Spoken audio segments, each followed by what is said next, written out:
Welcome back Geners, kembali lagi selamat datang di Populasi, podcast punya solusi dan ekspektasi. Masih ingat kan ya sama aku, Meida, sebagai host pada kali ini. Tentunya dalam segmen kali ini, tidak lain dan tidak bukan, kita akan dibarengi dengan narasumber yang sangat istimewa sekali, yaitu dengan Bapak Hamdani sebagai camat dari Kecamatan Ratcasari, Kota Bandung. Oke, kita langsung aja ke podcastnya. Halo Bapak, selamat pagi Pak Hamdani. Selamat pagi, Assalamualaikum warahmatullahi wabarakatuh. Waalaikumsalam warahmatullahi wabarakatuh. Kumaha Bapak kabarna damang? Alhamdulillah, Iya, alhamdulillah. sawalana teh Meida. Alhamdulillah Bapak, sayanya cerahnya apanya pink sarang pink gitu. Dan sarang belangkon teh. Alhamdulillah. Alhamdulillah. Sobat Geners, sobat populer, kumaha dara ramang, sareng wargi Bandung. Alhamdulillah, mugia sadayana sehat. Amin, mugia dipaparin kesehatan ya Paknya, ke Gusti Allah Subhanahu wa taala. Boleh Bapak mungkin perkenalan dulu Pak ke sobat Geners yang ada di rumah. Mungkin Bapak sebagai camat dari tahun berapa mungkin, nah supaya lebih kenal juga Pak, boleh. Terima kasih sobat Geners dan sobat populer. Saya Hamdani, camat Rancasari. Alhamdulillah saya dipercaya sama Pak Wali Kota menjabat sebagai camat di Rancasari sejak April tahun 2020 genap. Insya Allah beberapa hari lagi ke depan ya 4 tahun saya di Rancasari. Begitu teh Meida. 4 tahun ya Pak ya, kalau kuliah mah udah S1 ya. Sudah S1. Ada berencana S2 Pak? S2 sudah. Justru pengennya S3 gitu. Masya Allah, rajin ya Pak ya, alhamdulillah. Kalau misalkan untuk camat sendiri dari awal sudah di Kecamatan Rancasari Pak, atau di mana dulu sebelumnya? Kalau cerita camat, barangkali saya salah satu camat terlama di Kota Bandung ini. Oh, iya. Sudah di 4 lokasi kecamatan sebagai camat gitu. Berarti sekarang menjabat di arah Rancasari. Bandung Timur ya Di Pak Bandung ya? Timur. Bandung Timur. Kecamatan kedua di Bandung Timur ini. Kecamatan kedua di Bandung Timur. Ya Bapak tadi sebagai camat Kecamatan Rancasari Pak. Kalau misalkan pengen tahu nih Pak, adakah paguyuban camat di Kota Bandung atau enggak sih Pak sebetulnya? Begitu. Sebetulnya dibentuknya paguyuban camat itu untuk memudahkan komunikasi dan koordinasi, terutama dengan pimpinan di tingkat kota. Bila mengumpulkan seluruh camat pada kondisi-kondisi tertentu kan banyak hal-hal yang akan terganggu kegiatan pelayanan kepada masyarakat, sehingga dibentuklah suatu paguyuban, sebuah paguyuban, sehingga cukup dari pimpinan yang ditunjuk sebagai pimpinan paguyuban gitu. Berarti kan. untuk memudahkan koordinasi juga ya untuk Pak ya. memudahkan koordinasi pimpinan dengan para camat, dan camat itu kan biasanya hanya satu suara gitu kan. Nah, satu suara sehingga memudahkan, dan saya kebetulan di sini diperintah oleh ketua paguyuban mewakili paguyuban. Iya, gitu kan. alhamdulillah ya Pak ya. Mudah-mudahan mengekspektasi dan mewakili paguyuban mudah-mudahan.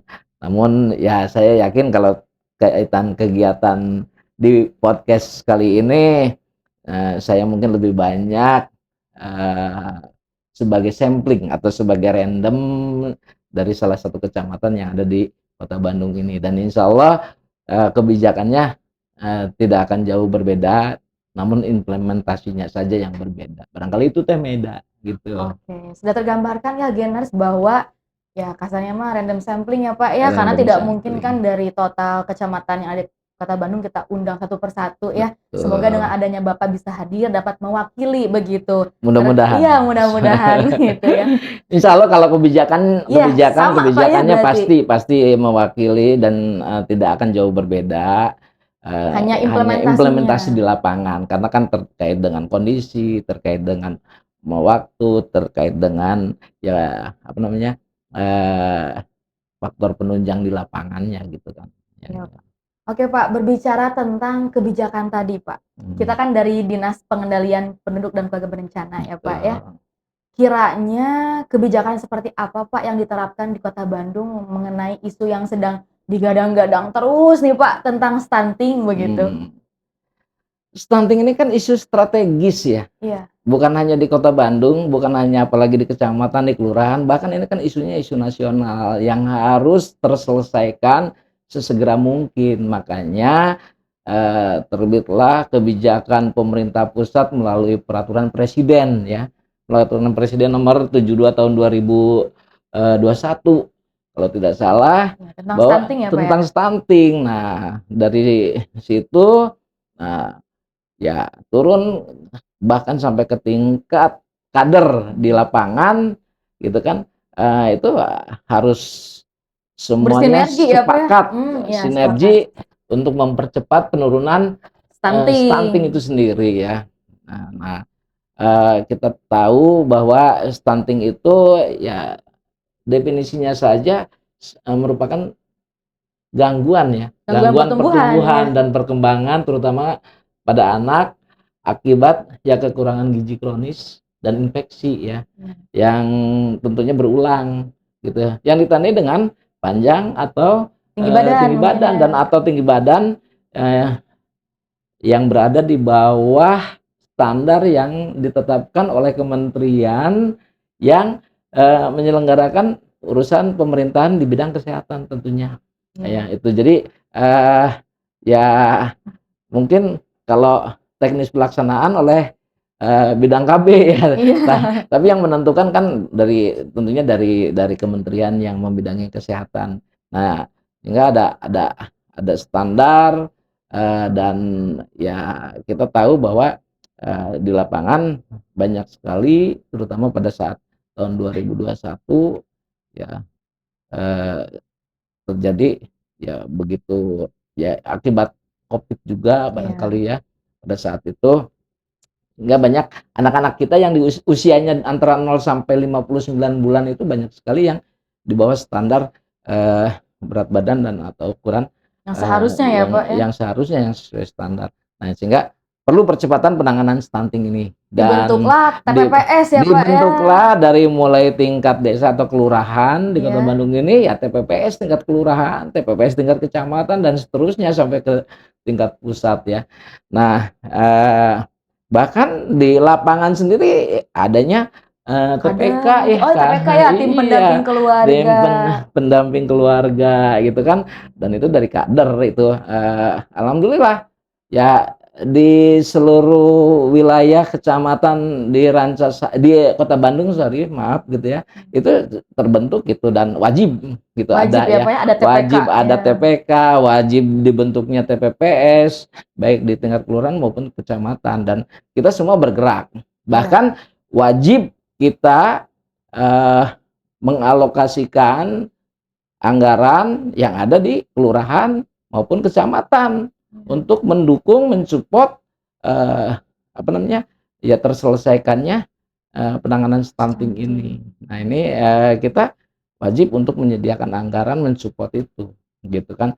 Terutama ya yang sifatnya physically itu, pemberian makanan Iya, tambahan, nyata gitu ya Pak ya, nyata langsung yang yang diterima oleh yang langsung sasaran. diterima oleh, masyarakat itu sendiri, Iya Pak. gitu Teh. Tadi Pak, selain adanya TPK, tim pendamping keluarga, kemudian selain adanya TPPS, tim percepatan penurunan stunting kan dari dinas kita juga ada perpanjangan tangan ya Pak ya, Iya seperti betul, ada PKB, penyuluh keluarga mhm berencana, mhm, ada PBKK, penggerak bangga kencana di kelurahan. Nah berarti itu betul. juga ada kaitannya dengan penurunan stunting ini ya Pak ya, di kewilayahan begitu. Bagaimana Pak mengenai proseduralnya begitu yang ada, contohnya di Kecamatan Rancasari deh Mhm begitu. mhm mhm. Nyatanya ada nggak sih Pak kontribusi itu tuh gitu? Oh, jelas ada ya, semua itu ya, apa namanya, tersinergikan dan harus Harus ya Pak ya? Harus bersinergi, karena kalau tidak bersinergi, ya bagaimana kita akan menyelesaikan apalagi dengan perintah Pak Presiden langsung percepatan percepatan Mhm. percepatan ini kan segera selesaikan, Iya, sementara kan, di lapangan itu ya kita harus harus continue, harus berkelanjutan ya Pak ya? sinergi, harus terus menerus, ya terus menerus itu kan berkelanjutan lah bahasa kerennya ya di lapangan itu harus seperti itu. Makanya butuh dan perlu adanya unsur-unsur pendukung, unsur-unsur yang menggerakkan, unsur-unsur yang tergerakkan ya dari apa yang sudah ditunjuk dan dibentuk oleh institusi pengampu Iya. maupun ya oleh kami di lapangan kerjasama dengan stakeholder yang ada. Nah itu yang kita lakukan dan itu terukur dan terevaluasi. Iya. Itu minimal kita evaluasi itu sebulan sekali dan 3 bulan sekali. Yang disebut kalau 3 bulan kita sering koordinasi dengan yang dilakukan oleh teman-teman dari dinas kesehatan. Nah, itu ada di Lokmin dan Iya. itu kita kupas. Karena apa? Tidak apa namanya? Tidak lepas dan sangat keterkaitan sekali dengan unsur kesehatan. Nah, ini yang kita lakukan. Belum lagi yang dilakukan oleh teman-teman apa namanya? Koordinator KB atau yang tadi disebutkan oleh Teh Maida, semua unsur itu melaksanakan evaluasi minimal sebulan sekali, Iya. gitu kan. Nah, itu dilakukan dan kita lakukan secara apa namanya? Sinergi dengan stakeholder yang lainnya di 3 bulan sekali paling enggak kita lakukan. Ya, mungkin Pak dengan adanya seperti kader ya, TPK ataupun PBKK dan PKB juga bisa lebih mengalokasikan terkait anggaran tadi mungkin ya Pak ya untuk bantuan dari stunting atau bagaimana Pak?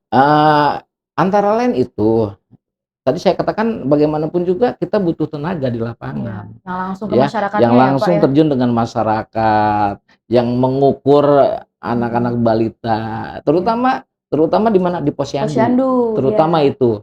Itu yang paling keren, yang paling matching, yang paling Up to mudah date juga ya Pak ya? Sebulan dilakukan, sekali, ya sebulan iya. sekali di posyandu dan Posyandu. itu dilakukan pengukuran, dilakukan penimbangan gitu Iya. kan. Nah, sehingga akan termonitor gitu kan. Nah, setiap bulannya perkembangan si anak terutama yang usia 0 sampai 59 bulan ini. Dan bukan hanya itu saja. Kita melakukan yang namanya pemantauan pemantauan dan apalagi penanganan stunting ini bukan hanya kepada anak-anak balita, tapi dari mulai anak remaja Iya. pra nikah sampai calon Calon pengantin pengantin. pun. Harus ya Pak Nah, ya? setelah nikah begitu hamil si pasangan keluarga muda ini itu terus kita monitor. Bahkan camat itu punya satu kewajiban. Apa Pak? Nah, Iya. kepada lurah pada saat mengajukan permohonan untuk melakukan pencatatan pernikahan di kantor urusan agama atau di catatan sipil yang non muslim itu ada yang namanya rekomendasi keterangan dari kesehatan bahwa Oh, dilakukan pemeriksaan kesehatan. wajib ya Pak sekarang? Wajib itu. Nah, dan KUA itu sudah melaksanakan atau pencatatan sipil sudah melakukan itu. Harus ada yang namanya surat keterangan Sehat. kesehatan. Ya. Surat keterangan kesehatan, bukan surat keterangan sehat. Ya. Surat keterangan sehat bila si calon pengantin ini memiliki kelainan-kelainan misalkan penyakit, Riwayat penyakit. riwayat penyakit dan lain sebagainya. Ini ada rekomendasi yang harus dipatuhi oleh pasangannya gitu. Nah, kan bisa saja bukan hanya mohon maaf, bukan hanya si pihak calon pengantin perempuan saja, termasuk si perlu calon ya Pak pengantin ya laki-laki juga sama harus balan dan ini terrekomendasi dan semua sudah kita lakukan di lapangan seperti itu. Jadi camat melalui lurah itu pada saat mengajukan permohonan pencatatan pernikahan itu wajib ada surat keterangan kesehatan ya. dari lembaga kesehatan, Iya. baik puskesmas maupun Rumah sakit mungkin ya. rumah sakit dan lain sebagainya yang ditunjuk sebagai pusat pelayanan kesehatan. Itu teh Iya. gitu. Kalau misalkan, berbicara tentang stunting tadi ya Pak, Mhm, terkait, jika tadi kan butuh penggerak di lapangannya, berarti iya. kalau misalkan di kecamatan itu, ranahnya di anggaran sajakah atau di selain monitoring tadi atau ada lagi Pak? Kita menganggarkan untuk, Bantuan mungkin ya? bukan, Oh bukan? jadi iya bantuan, namanya kalau kita bantuan tapi bukan bantuan keuangan, tapi Mmm, bantuan untuk, mempercepat penanganan stunting.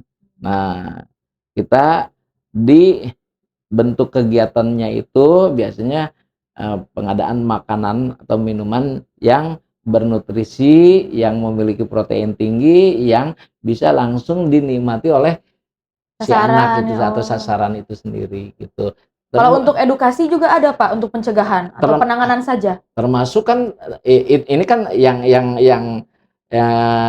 yang kita utamakan, yang pertama penanganan. Tentunya Iya, edukasi pencegahan itu ada, yang ke remaja tadi disosialisasi, ya, iya, terutama yang ke ke remaja, yang ke remaja Catin saling gitu kan. membantu. Nah, karena, dari di KUA saja pada saat Catin ini mengajukan permohonan untuk pencatatan, nah kan itu minimal harus kurang dari, tidak, harus sebelum 10 hari kerja kan. Jadi Iya, berarti harus jauh-jauh hari. Nah, nggak bisa mepet ya Pak ya? nggak bisa. Kalau mepet itu ada lagi catatan-catatan yang harus direkomendasi oleh camat itu, Oh, gitu. Jadi harus ada surat keterangan camat, ya bahwa permohonan untuk pencatatan pernikahannya dilakukan kurang dari 10 hari.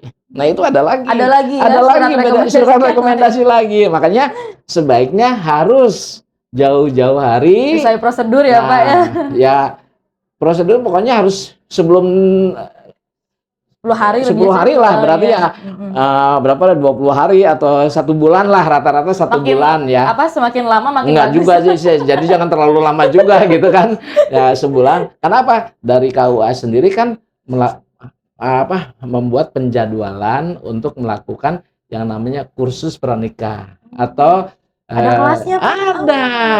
ada Oh, kursus pranikah, khusus apa yang harus pernikahan. dilakukan dan bagaimana, setelah pernikahan ini dan lain sebagainya. Itu, nanti dari KUA itu sendiri dan bersertifikat itu. Berarti memang perlu dibina ya Pak ya, sebelum Harus melakukan akad itu? harus ada ya, eee, sebetulnya bukan ya kalau pembinaan terlalu, inilah gitu ya, Kursus berarti tapi pelatihan kursus singkat lah gitu kursus kan. Sekalipun tentunya singkat. para catin juga, untuk sekarang kan banyak di media dan lain Iya. sebagainya, tapi paling tidak, nah ada penguatan dari, unsur penyelenggaranya itu sendiri gitu. Nah, pemerintah sudah sedekat itu ya. Harus mungkin ya Pak ya, Ya, harus seperti itu harus begitu, harus seperti itu. biar Makanya tepat sasaran makanya kemudian makanya, pemerintah itu dekat sekali dengan masyarakat, ya harus dekat dan itu yang sudah dilakukan oleh pemerintah. Nah, hanya barangkali sosialisasi dan pemahaman kepada masyarakat ini yang harus terus, makanya podcast seperti ini, ya apalagi, sobat-sobat Geners dan sobat-sobat populer, nah ini wajib ini untuk mengetahui dan ini sangat luar biasa, good banget gitulah, terima kasih gitu. Bapak, karena memang betul kita kan, membahas mengenai isu rata-rata yang sama ya Pak, Mhm stunting, tapi kita mhm, menghadirkan berbagai narasumber seperti yang kemarin ada Kemenak, DP3A, memang mhm banyak sekali. mhm Jadi mhm. setiap bidang pun ternyata ada keterkaitan ya Pak ya, memang Sangat isu nasional keterkaitan, sekali begitu. impossible kalau kita tidak bersatu ya, Iya. kita tidak saling terkait dan nggak mungkin dilakukan oleh hanya satu satu institusi saja, Iya, tidak. betul sekali ya, Pak. Mhm. Boleh Pak misalkan diutarakan mengenai yang sudah-sudah yang ada di Kecamatan Rancasari, Apa tuh? Be mengenai apakah sudah ada, program apakah begitu Waduh, yang kalau kalau itu banyak banget ya, saya boleh Pak ya yang mohon paling maaf nyentrik deh apa tentang stunting begitu? nih, Iya, mungkin, saya yakin dan percaya di semua kecamatan yang ada di Kota Bandung, Eee, tentunya memiliki satu inovasi ya. inovasi-inovasi dalam rangka mempercepat penurunan stunting di wilayahnya, gitu. Contoh mohon mohon izin, Rancasari, saya mengutarakan di Rancasari ada beberapa inovasi yang kita lakukan bersama para kader, bersama pengurus PKK baik tingkat kecamatan maupun tingkat kelurahan untuk selalu dan senantiasa berinovasi, terutama mengedukasi masyarakat, mensosialisasikan dan mempercepat penanganan stunting yang ada di wilayah Kecamatan Rancasari. Antara lain, saya memiliki kegiatan yang dinamakan dengan piring kenduri. Apa tuh Pak? Ada Itu singkatannya? piring kenduri itu tercetus di tahun 2021 akhir 2022 ya. Itu karena masih zaman Covid tuh waktu itu. Iya. Jadi kita melakukan edukasi dan sosialisasi kepada masyarakat itu melalui program inovasi piring kenduri. Dan ini sudah eh, sudah ya lumayan sampai ke tingkat kota gitu kan. Mantap Bahkan pencetusnya sekali. sudah masuk di inovasi di apa namanya PNS atau ASN Pencetus programnya Pak? pencetus programnya dapat apa predikat lah gitu ya. Apresiasi mungkin ya. Apresiasi dari pemerintah kota. Piring kenduri ini pembinaan daring kader kecamatan sekecamatan Rancasari. Jadi pembinaan daring, bukan luring, daring gitu Karena ya. waktu Jadi itu pada saat lagi pandemi ya Pak lagi ya. pandemi Covid. Nah, itu yang kita lakukan itu untuk sosialisasinya. Kemudian juga kita punya rantang gizi. Rantang gizi itu Rancasari Tanggap Berbagi Rezeki. Nah, ini sudah ke arah yang sifatnya real action gitu ya. Kemudian dan itu kerjasama bukan hanya dari anggaran yang disediakan oleh pemerintah saja, tapi kita mengajak para agnia, para donatur, para pemilik rezeki yang berlebih gitu ya. Dan kita kerjasamanya dengan komunitas, ada komunitas ibu-ibu berbagi. Nah, mereka yang langsung mereka menghimpun, mereka yang langsung menyalurkan. Kita hanya menunjukkan ini loh sasaran, ini loh balita yang beresiko stunting gitu kan. Nah, itu yang kita lakukan. Kemudian juga kita memiliki yang namanya Katawis, Kader Tanggap Wilayah Stunting. Nah, kita punya itu. Kemudian kita yang lebih keren lagi, kue pelangi. Apa tuh Pak? Kudapan enak, penuh manfaat, lezat dan bergizi. Nah, ini ya terkait dengan apa yang kita berikan kepada masyarakat. Nah, ya itu makanan-makanan yang bergizi terutama kepada anak-anak yang usia 0 sampai 59. Kalau untuk ibu hamil, kalau untuk calon pengantin atau remaja yang berisiko itu rata-rata kita beri yang sifatnya mentahan gitu lah. Tapi kalau yang perlu untuk diolah mungkin ya. perlu diolah oleh mereka. Namun ya ilmunya ya kita berikan gitu. Ini loh makanan yang bergizi ini yang kandungan vitaminnya sangat tinggi dan lain sebagainya. Kemudian luar biasa saya banyak banget nih Teh Meda. Ada kasih kunjungan asuhan sayang kepada ibu hamil. Nah, kemudian ada juga Kacipta KIA. Nah, ini ada di Kelurahan Cipamokolan. Terus kita juga ada M Smiling. Ini juga untuk ibu hamil dan balita bebas stunting gitu. Nah, itu antara lain yang ada di kami di Kecamatan Rancasari dan ini tercetus dan terlaksana itu dari mulai ya 2021 sampai dengan hari ini dan ini masih konsisten kita lakukan. Berarti berkelanjutan tadi ya Pak ya. Sangat berkelanjutan gitu. Tadi Pak saya langsung keinget ketika Bapak bilang Kelurahan Cipamokolan. Kebetulan kemarin juga dari tim MUPEN melakukan monitoring dan evaluasi Pak ke Kampung KB, Kampung Keluarga Berkualitas di Kelurahan Cipamokolan, Kecamatan Rancasari, begitu ya. Berarti terkait itu juga sudah ini ya Pak ya, sudah berkontribusi banyak mungkin ya tentang ke permasalahan yang tadi. Terkait dengan stunting melalui Kampung KB ini jelas, Kampung KB, gitu kan, jelas. Di Kampung KB itu kan banyak kegiatan-kegiatan, banyak juga ketersediaan yang harus ada di Kampung KB yang harus dilakukan oleh kader dan warganya di Kampung KB ini, terutama yang terkait dengan penunjangan percepatan penanganan stunting atau penurunan stunting itu Iya. sudah jelas gitu. Karena kan strukturalnya Hmm. kelurahan sebagai pembina, kemudian kecamatan sebagai penanggung jawab ya Pak ya. Penanggung jawab. Berarti semua keberlangsungannya dipantau terus. Dipantau terus dan saya memiliki beberapa bukan di kelurahan satu kampung KB, Iya. lebih dari satu kampung KB di setiap kelurahan itu, Iya, gitu per kan? kelurahan ada ya. Kalau misalkan di Ada. Kecamatan Antasari ada berapa kelurahan Pak? Ada 4. Ada 4. Ya. Darwati, Manjahlega, satu lagi Mekarjaya sama Cipamokolan. Darwati, Cipamokolan, Manjalaga dan Mekarjaya. Mekarjaya. Gitu. Baik. Nah ini yang ada di dan saya di kampung KB ini ya terutama hal-hal yang harus ada di kampung KB seperti Ada buruan saya untuk membantu itu ya Pak ya, tentang pangan terkait dengan ada rumah Dataku, iya, ada terus RDK. kemudian juga ada yang namanya kegiatan Tribina Pak. Tribina kegiatan ya? Tribina itu wajib itu ya. Dan Tribina itu sebetulnya untuk penanganan stunting,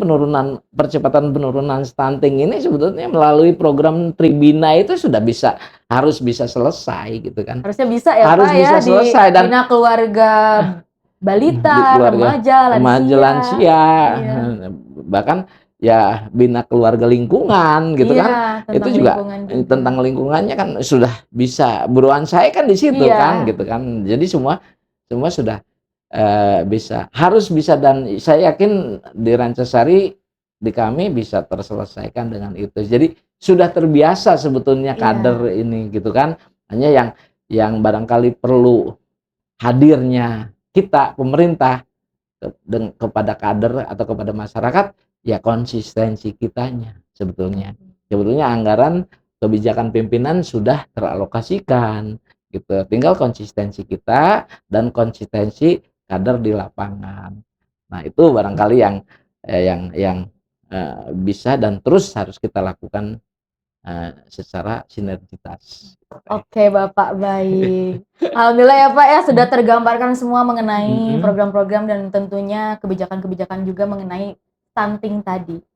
Selanjutnya ada segmen kedua Pak. Kita ada babak challenge. Babak challenge.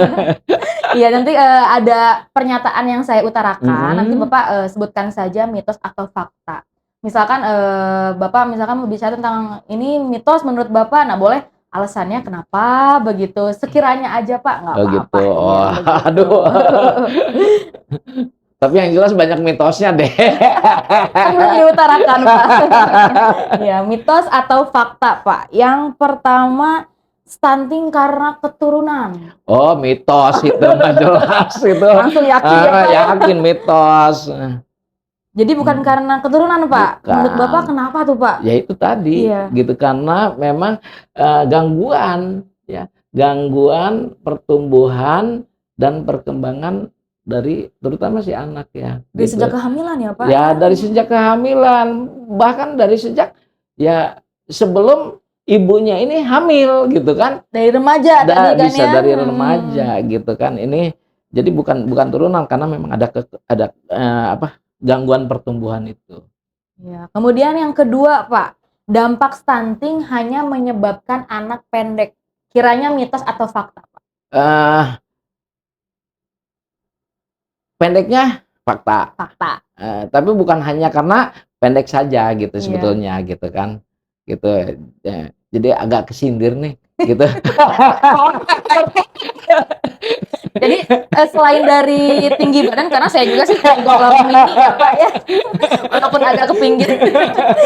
Jadi bukan hanya dari tinggi badan saja ya Pak ya, mungkin dari kognitifnya juga. Kognitifnya banyak lah gitu kan. Makanya setuju banget pemerintah concern dan konsisten terus menangani, terutama mempercepat, menyegerakan untuk penurunan dan penanganan stunting ini.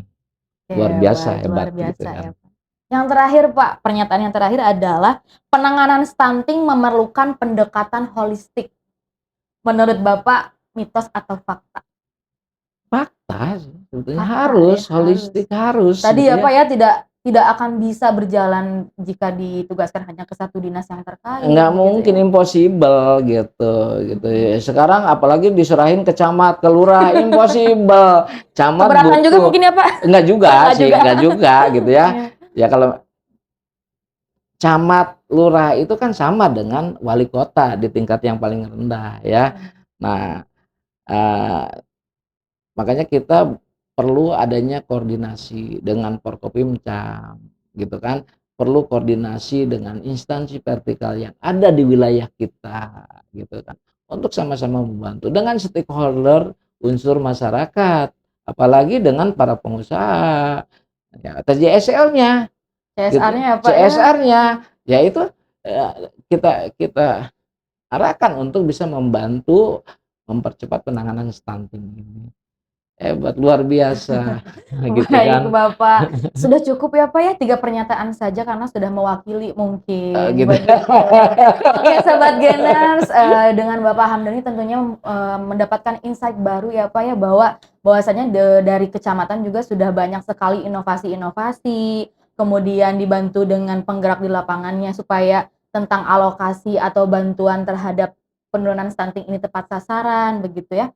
Besar harapan mungkin tadi, terhadap, eee, pelaksanaan Kampung KB ya, Pak, ya, Iya, bisa disupport oleh kewilayahan begitu ya, karena kan di Kota Bandung ini sudah dibentuk di seluruh kelurahan, di 151 Kampung KB begitu. Harapannya yang tadi pembina ada di kelurahan, tanggung jawab ada di kecamatan itu dapat memonitoring ya, Pak, ya, terkait keberlangsungan Kampung KB atau kampung keluarga berkualitas tadi. Baik Bapak Hamdani, terima kasih hatur nuhun Bapak. sama-sama Teh Meda. Makasih, mohon maaf nih buat, sobat-sobat, eee, Genre dan sobat Populers. Mohon maaf kalau ada hal-hal yang tidak berkenan, ya barangkali ini, hal yang kita lakukan di lapangan. Masih banyak kekurangan, masih banyak keterbatasan dan itu barangkali yang terus kita ingin perbaiki terutama dalam pelayanan pada masyarakat, proses mempercepat penanganan dan penurunan stunting terus kita lakukan. Banyak sekali yang sudah kita lakukan. Terima kasih. Ya, Mohon mantap maaf. Bapak, supaya, Assalamualaikum. dengan adanya podcast ini mungkin jadi wadah juga untuk, sebagai kecamatan mengutarakan ya, Pak, ya, bahwa sudah Betul. berkontribusi untuk tadi penurunan stunting tadi, begitu. Bukan kontribusi, bahwa pemerintah dari mulai tingkat atas sampai dengan tingkat terendah, kecamatan, kelurahan, RW, RT hadir dalam proses percepatan penanganan dan penurunan stunting ini. Mantap. Oke Sobat Gainer, semoga tadi apa yang diutarakan oleh Bapak Hamdani bahwa, Kota Bandung segera ya, Pak, ya, untuk zero stunting begitu. Harapannya tidak ada atau bahkan tidak akan melahirkan ke depannya untuk generasi stunting di Kota Bandung, begitu. Oke, saya Meida sebagai host, sampai jumpa kembali di segmen selanjutnya. Bye-bye.